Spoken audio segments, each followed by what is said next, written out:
Well, it was a major move announced today by the United States. Airdrops will now take place in Gaza. That means using U.S. assets in the skies to help get humanitarian assistance on the ground. But when the commander-in-chief made the announcement, it led to a much different headline. In the coming days, we're going to join with our friends in Jordan and others in providing airdrops of additional food and supplies into Ukraine, and seek to continue to open up other avenues into Ukraine, including the possibility of a marine corridor. The White House then having to correct that flow. Come on in. I'm Blake Berman. This is The Hill on NewsNation.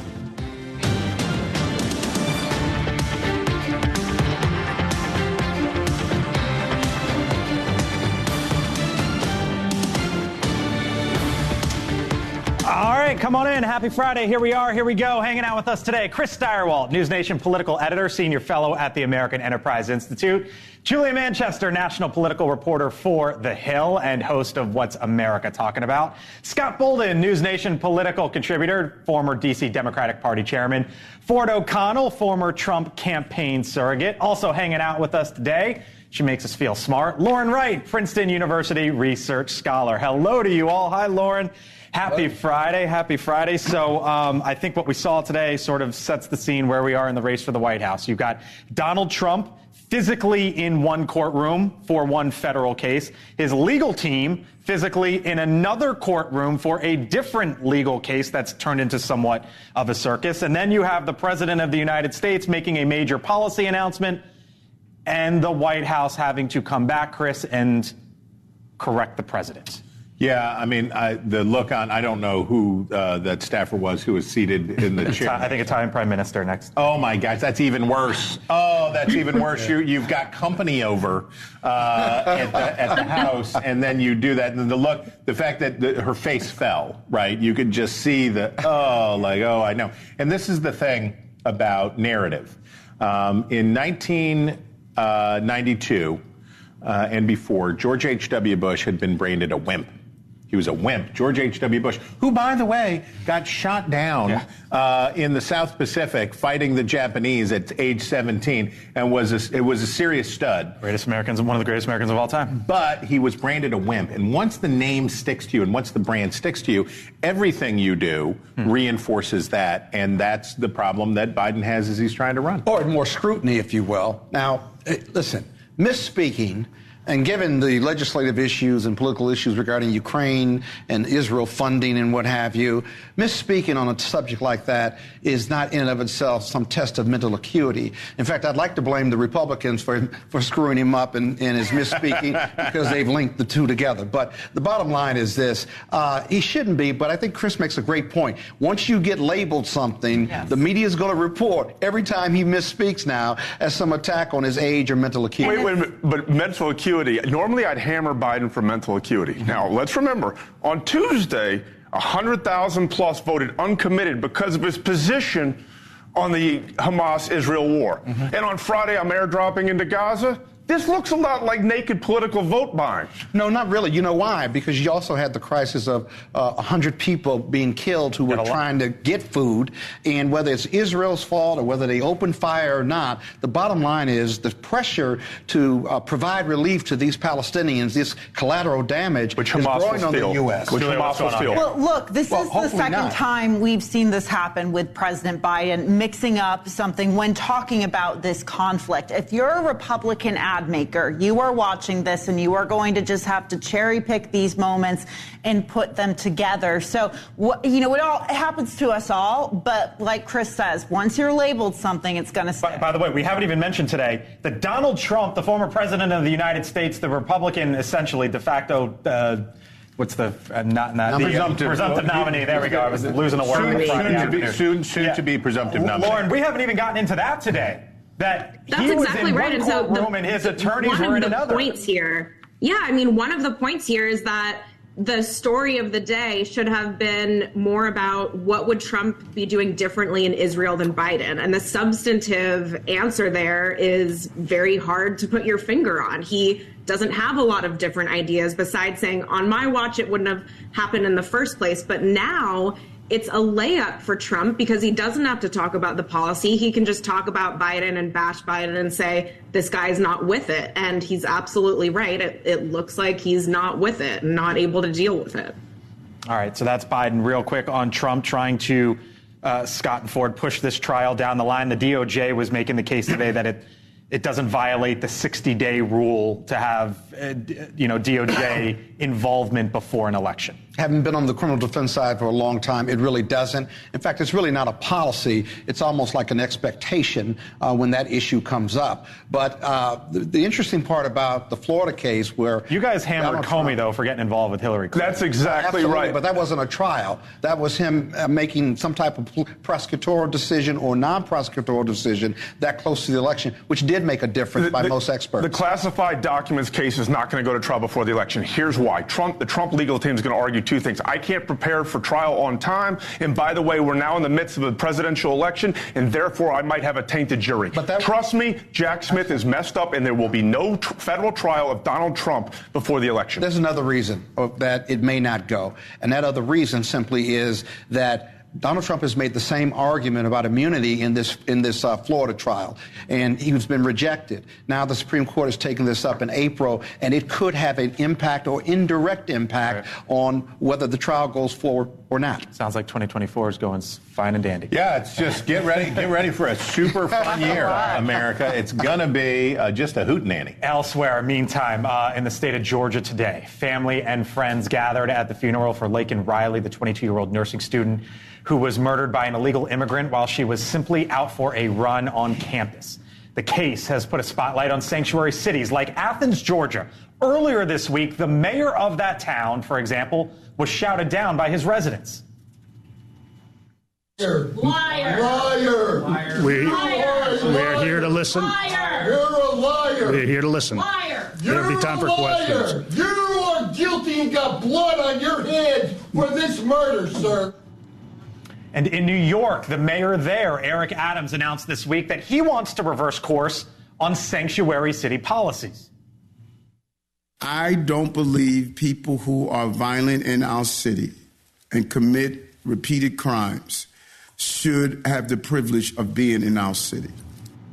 Joining us now, the Republican congressman from the state of New York, lives just outside the Big Apple. Looks like he's back home in his district, Congressman Anthony D'Esposito. Congressman, thanks for being back here on the Hill. I know you've been sort of with and against the mayor. He's obviously a different party on some of the immigration issues that are going on in your city. What did you make of what he said this earlier this week? Did he go far enough in your eyes? Listen, I think that the mayor has come to the point where he sees the disastrous effect that the migrant situation has had on New York City. I mean, in his words, he said that this situation will destroy the city of New York. And I think it's time he has to call the bad policies out where he sees it. And he has to call the people in his party out where they're failing. And there is no question that Joe Biden is failing the United States of America. And I think that's what his focus needs to be on. But this is a start. And I've said all along. Has it gone far enough, though? I hear you say it's a start. Does it need to go further?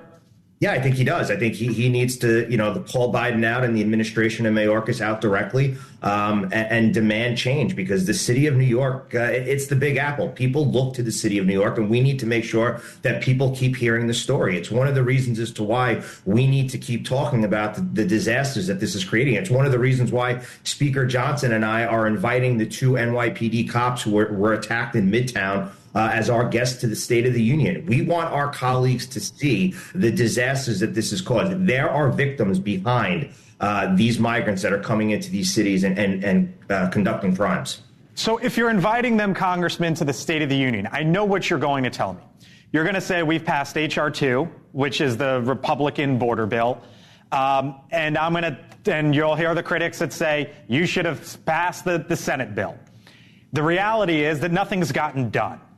So, I just wonder, as you sit there and you say, we're going to bring them to the State of the Union, isn't it time for enough with the messaging? Like, doesn't something have to get done? Isn't it incumbent upon the Speaker and upon the President of the United States to sit down and say, you know what? We are left, we are right, but do something.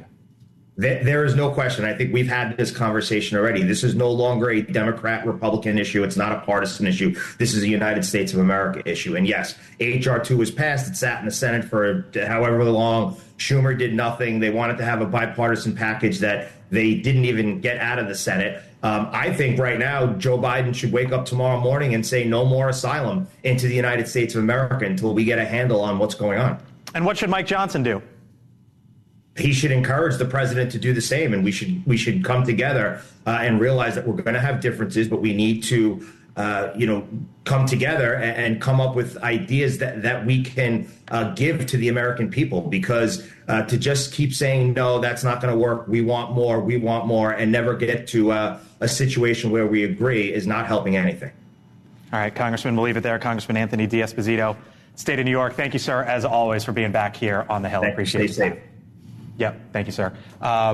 Your reaction to that was, I sort of saw it out of the side of my head. Everybody wants compromise. And what they mean by wanting compromise is they think that the other person ought to give up their danged fool idea and come over and agree with them. This is the problem. There is no leadership without being willing to sacrifice something of your own. You have to start with the willingness to sacrifice of your own. That's the way that you get to leadership, and that's how you get to stuff. And look, let's face it, what we saw, the spectacle this week of Donald Trump trying to make the border look as dangerous as possible by going to the worst place on the border, and Joe Biden trying to make the border look as safe as possible by going to the safest place on the border. And none of that accomplishes anything, because what we keep getting told year after year is, after the next election, once we get past the next election, then we will repeal Obamacare. Oh, wait, we didn't do that. Oh, we'll fix the border. Oh, well, we'll do this. If we keep waiting until after the next election, there's not going to be anything to elect about. Well, speaking of just the other day when former President Trump was at the border, he attacked someone other than President Biden. Watch. When do they come? I mean, you look at what this Governor Newsom from California, isn't that his name, Newsom? What he's done to California is unbelievable. Gavin Newsom, now a new name, New Scum. Lauren, why is the president wasting his time or spending his time on It's pretty on obvious. Newsom? It's a pretty obvious choice. It's one of his better nicknames, in my opinion. Not that I'm a comedy critic. But why is he spending the time on Newsom? Well, because Newsom's a huge face of the Democratic Party right now. Many people think he, rather than Joe Biden, should be the nominee. And so it is a target, frankly, that Republicans have to tackle, whether it's now or 4 years from now. It makes a lot of sense. Okay. What's going on here, Julia? I mean, look, it makes sense. You have Gavin Newsom, who is, besides President Biden and Kamala Harris, he is arguably the biggest surrogate on the Biden campaign right now. He's a huge critic of former President Trump. He's actually seemingly been touting Nikki Haley in his recent appearances and her criticism of Trump. So it makes sense. And obviously, Republicans like to beat up on liberal California. So I would say it's a little bit larger than that. There's a lot to beat up on. There's a lot to beat up on. But remember, California is the face of everything that's wrong with illegal immigration. Gavin Newsom is giving health care to illegals, which guarantees more illegals will come to the state of California. There's a magnet problem there, and he can focus in on that. But I do agree with you, Julia. He is the best defensive speaker surrogate in the Democratic Party. 412,000 border apprehensions in California in the past year. There's one more thing, which is Democrats have only just now come around to the fact that they may have to have an open convention, or there may be the need to replace their nominee late in the game. Republicans have been obsessing about this for a year, right? Oh, it's the switch. They're bringing in Michelle Obama. They're bringing in whatever.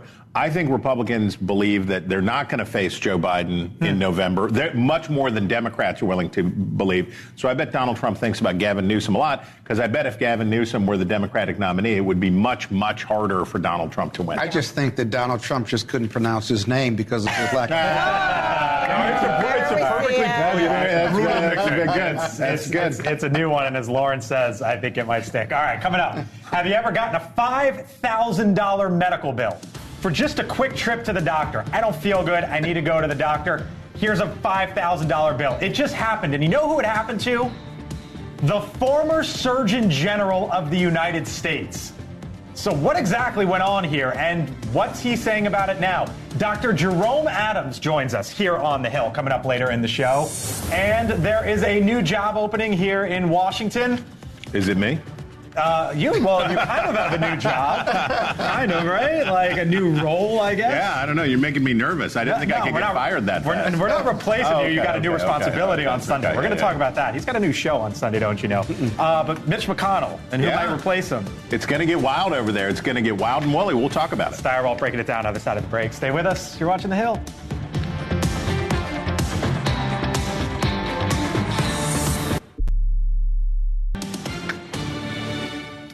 All right, welcome back. So the race to replace Mitch McConnell as the Republican leader in the Senate well underway, just a few days old. It'll be the first leadership change for Republicans in that chamber since the fall of 2006. So who should we be watching? Steyerwalt here to break it all down. Chris. It's going to be like Thunderdome at the nursing home. It's going to be a real situation. Okay, so think about it this way. Well, first, let's look at our baseball cards here. Let's bring up our first graphic to see what the Magic Caleb has come up with. Okay, here's your chalk. Here's the Vegas line. The three Johns. These are the front runners: John Barrasso of Wyoming, John Cornyn of Texas, and John Thune. If I were a betting man, I guess I am a betting man, I would put my money on Thune. He's well-liked. He does not have a bunch of enemies. He's a good fundraiser. He looks like the Marlboro Man. And at 63, he's just very young for the United States Senate. He's a teenager by U.S. Senate standards. John Cornyn from Texas has some haters on the MAGA side of the Senate. They're skeptical of him because he insists on, I don't know, being honest about stuff, saying true things about Donald Trump, which makes them very upset. John Barrasso is really actually quite impressive on this because behind closed doors, all the normie Republicans like John Barrasso, right? They think that he's a serious person with a serious portfolio on foreign policy, but he knows how to go out and rile them up and throw out the red meat. So that's that. Okay, so who's going to win? Show us the next baseball cards. Show us Caleb's handiwork. Okay, senators to watch. Not because I'm saying that they're going to win. I'm not saying that these people are going to win, but a dark horse could emerge from these folks. Now, Rick Scott, who failed once before, he has money, he has an organization, he could do all of that stuff, but he is a divisive figure for sure. Steve Daines, everybody likes Steve Daines, and Steve Daines is getting ready to have a really good year probably as Senatorial Committee Chairman. He has found a way to make peace with Donald Trump. Shelley Moore Capito from West Virginia. If you're thinking of a dark horse to bet on about how something could emerge if the Johns deadlock, then maybe it's somebody like Shelley Capito. There is a group of women in the United States Senate who are sort of the backbone of the Senate. Joni Ernst. You could think of folks like that. And then there's Ron Johnson. I want you to think about Ron John from Wisconsin, who, despite having unwisely shaved off his mustache, which was the cornerstone of his political career, Ron Johnson is trying to be the leader. He is trying to herd together sort of the MAGA conference. Guys like Josh Hawley, guys like Ted Cruz, guys like J.D. Vance, and whip them together into a faction. They're demanding open and transparent and all of that stuff. So I find that very interesting. Can he do it? Oh, yeah, that's right. This Sunday, I will be talking with Ron Johnson. Why did I do those senators in that order? Because I realized at the end I had to read this tease. He'll be on the Hill Sunday with me right here on NewsNation, premiering March 3rd. I will continue to make that Cheshire Cat face, apparently, throughout the entire show. I hope you will watch. We are going to try to make it fun and interesting. We will get into Chris's show later in the show and talk to him about what to expect. We are all pumped and looking forward to it. You'll live to regret it, Berman. You'll live to regret it. By the way, real quick, Nikki Haley met with a group of supporters today here in Washington. She declined to say how long she'll stay in the race, but did say it would be at least through Super Tuesday. She better hurry up. She also seemingly ruled out running on a ticket of the third-party movement known as No Labels. Yeah, you know, it was interesting. I was following Nikki Haley around Falls Church last night. She's campaigning in Northern Virginia. You know, out of all the Super Tuesday states, she could, maybe make some headway in Virginia.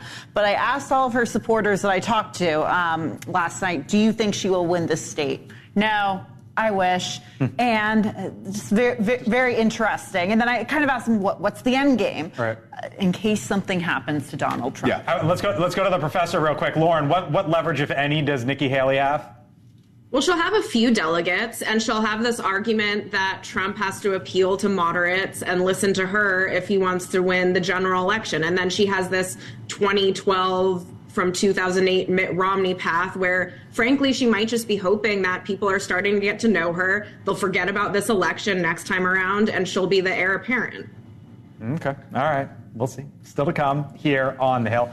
Ford's shaking. You really want to get in, and I really got to move on. You want to say she's got no shot. I know you do, O'Connell. All I want to say is that she's a Liz Cheney of Hillary Clinton's, and all she's trying to do is harm Donald Trump. She's a stalking horse for the Bidens. The only one who wants to stay in there is the Bidens. I thought you had to go. He got his 2 cents in. I thought you had to go. He was like charging, leaning into me. He was over here doing this. This story to me, though, is fascinating. It's coming up here on the other side of the break. A nearly $5,000 medical bill. Obviously, that's wild, right? And for all things, it was for dehydration. He just went into the hospital. I'm dehydrated. I need a few IVs. Need to see the doc. He's the former Surgeon General, and even he was hit with a $5,000 bill. What is going on? Jerome Adams joins us live on the other side of the break. By the way, what does he think about the CDC essentially ending the COVID isolation guidelines? We'll ask him when The Hill on NewsNation returns. Stay with us. The Hill Sunday with Chris Starwalt. Unvarnished, unapologetic insights from the best journalists in Washington and around the country. That's what we have in NewsNation. Premieres this Sunday, 10 a.m. Eastern on NewsNation. All right, welcome back here to The Hill on NewsNation. So he was once the nation's top doctor, and now he might be screaming, ouch. Dr. Jerome Adams, the former U.S. Surgeon General, now sharing the story of his emergency room visit last month. He went to the ER for dehydration and ended up with a nearly $5,000 bill. He, the former Surgeon General, is now calling the healthcare system broken. Joining us now, Dr. Jerome Adams served as the Surgeon General for the majority of the Trump administration, also author of the new book, Crisis and Chaos. Doctor, thank you for being with us here on the Hill. Talk to us. I guess you have health insurance. Well, I'm assuming. So what happened? Well, thank you for having me. I appreciate it. It's a story that far too many Americans are familiar with. I'm in Phoenix. I'm out there for a conference, a medical conference of all things, and I decided to go hike Camelback Mountain. Hike Camelback Mountain, come back down. I'm feeling fine. Didn't drink a lot of water, but go out to dinner with some buddies, and I start to feel a little lightheaded. And they say, well, you're dehydrated. I agree. They say, well, you should go to the emergency room and get checked out and get some IV fluids. We don't think that's going to be a big deal, cost a lot of money. And so that's what I did. They kept me there overnight because that was their protocol. And a month later, I get a bill for $4,800. So it was a shock. You have health insurance? I do have health insurance, and there are many problems that this illustrates. Number one is cost. I could go out and get those services a la carte that I got in the emergency room for probably $500, definitely under $1,000. Yeah, like an IV, like you can go anywhere. You can go, to any can call and they'll come to your home in a major city, and they hook you up to the IV, and it's a few $100. Have a nice day. Exactly. So cost is one problem. Transparency is another. If they had told me the upfront cost, I would have said, no, thank you. I'll go home and drink water, or I will actually go and get those services a la carte. But I didn't get the cost until a month later when it was too late. Yet another problem is the high deductible health plan that I have that many Americans are being pushed towards. If I'd had this in December when I paid into my HSA, it wouldn't have been an issue. But I had it in January when I didn't have money in the HSA, so it's $5,000 out of pocket. We need more transparency. We need to fix the system because it's not going to bankrupt me, but it's bankrupting millions and millions of Americans to have the system the way it is. Steyerwalt and I were looking at this earlier today, and we're shocked to see this. $220 billion right now in the U.S. as it relates to medical debt. And if you have medical debt, look at that number there. 78%, basically 8 in 10, Dr. Adams, their medical debt is more than $10,000. In a country where many Americans don't have, $500 or so of savings, disposable savings.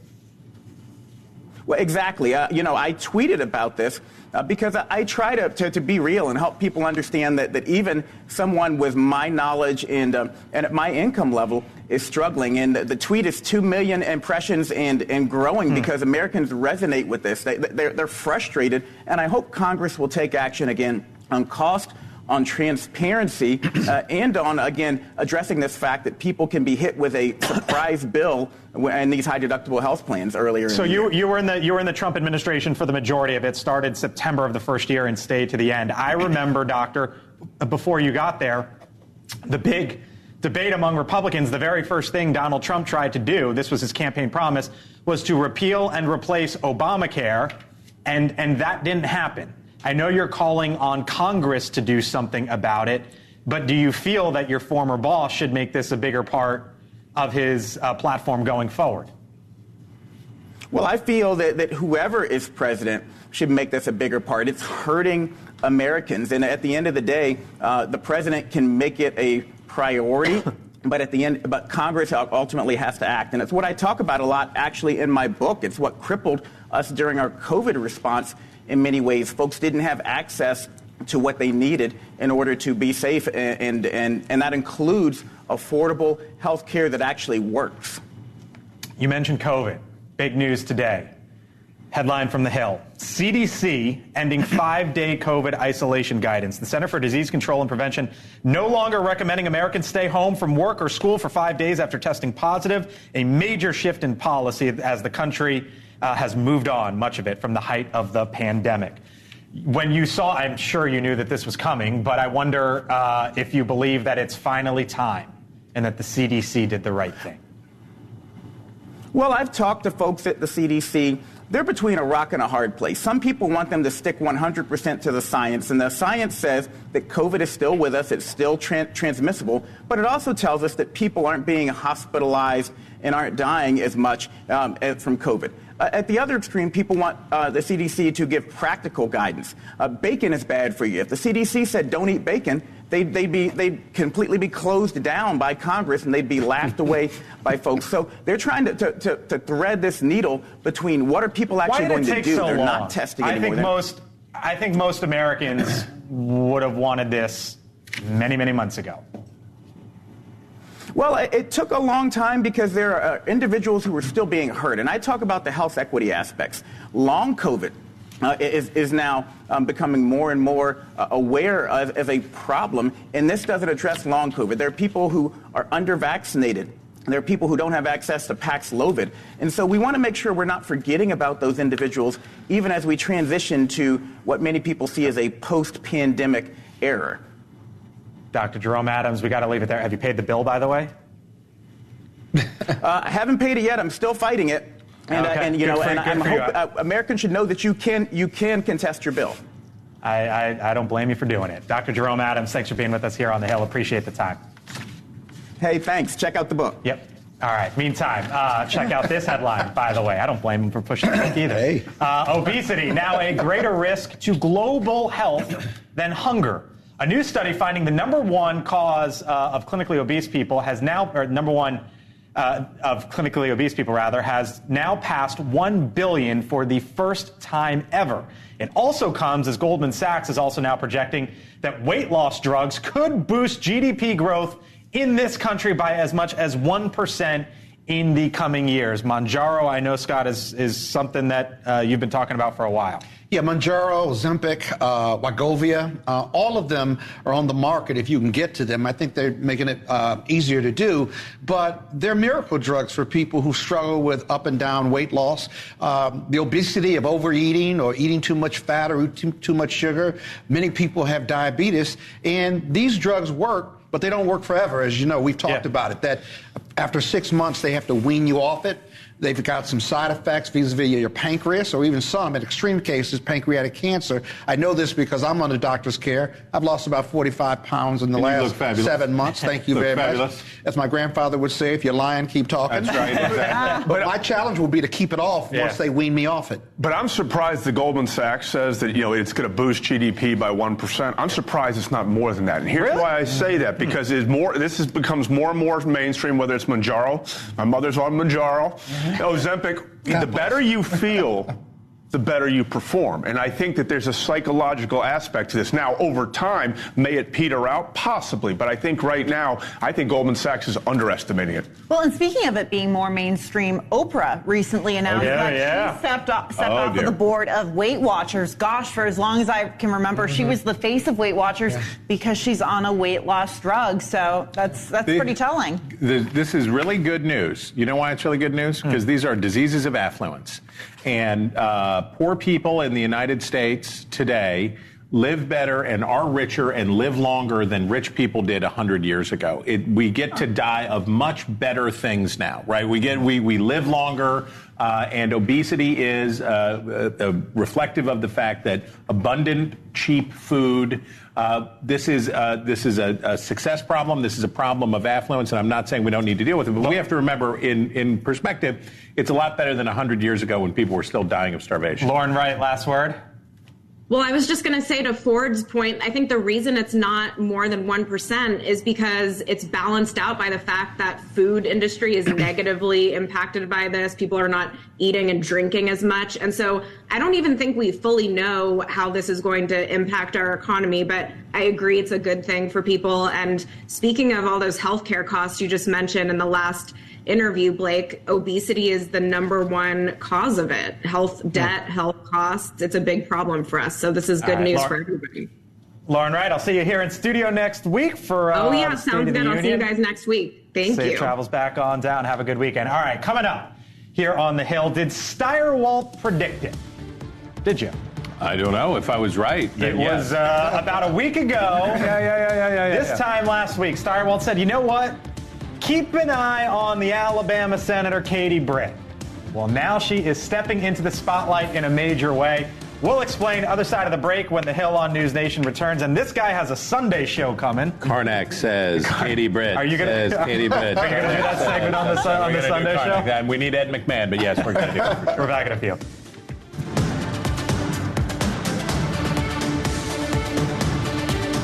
Well, Eric Hovde is catching flack now for running in Wisconsin despite owning property and running a multi-million-dollar business in the state of California.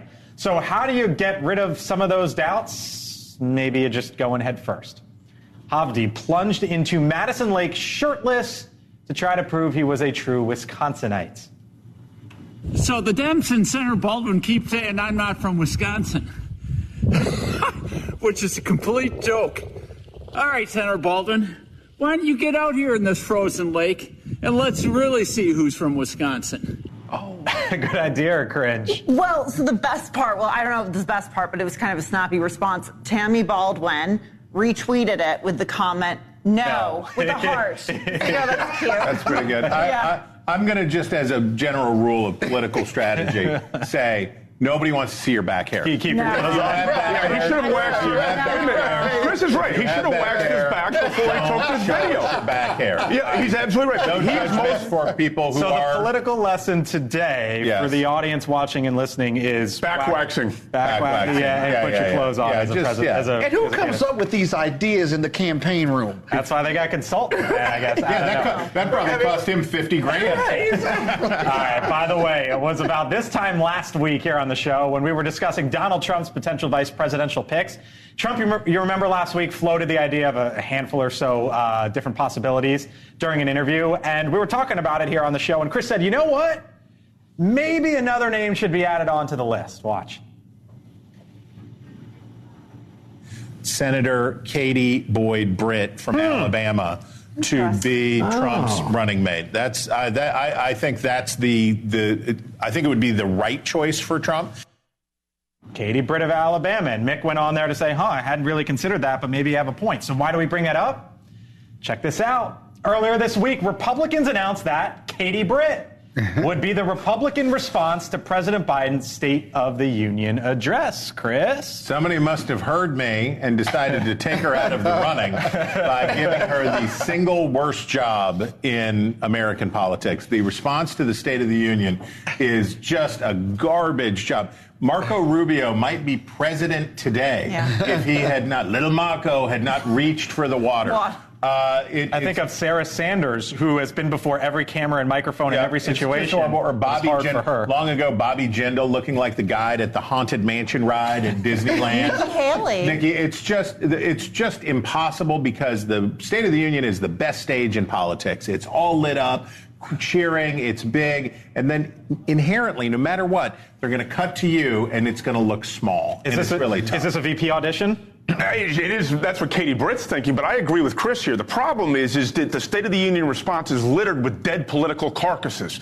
This is the worst thing possible for her. If she's able to hit it out of the park, then she'll be on Trump's radar. And I do think that Chris is right. Eventually, she probably will be on Trump's radar. How do you turn it down, though, if you're... Oh, exactly. How do you turn it down? Right. I mean, I hear what you all are saying, but what's this flip side of this strategically? How does she turn it down? And this is the Republican Senate saying, hey, Donald Trump, what about, what if you picked a normal person? What if you did not choose a weirdo? You think that's what this is about? You think this is who makes this decision? Look, the term rising star is abused very often, but this is the Senate Republican leadership that came up with this, because obviously the House can't agree on anything. And if you're Mitch McConnell, if you're one of the Johns, if you're those folks, Katie Boyd Britt is the kind of person you want to say, hey, we've got normal people who are competent and they're camera friendly and we can do this. So it's good for them. She's good brand for them. And maybe they want Donald Trump to be thinking about it. Woman, Alabama. That's so true. So true. And everything Chris just said, absolutely true. But for Katie Britt's personal brand too, this is huge, because it might be a small stage in politics, but I guarantee you there's a lot of people watching this who will see Katie Britt for the first time. Yeah, just don't screw it up. Yes. Words of advice. All right. By the way, before we go, make sure you catch the Hill Sunday. Do it. This Sunday, right here on News Nation. 10 o'clock Eastern, hosted by our guy, Chris Stirewalt. This week he'll be speaking with the retiring Congressman Ken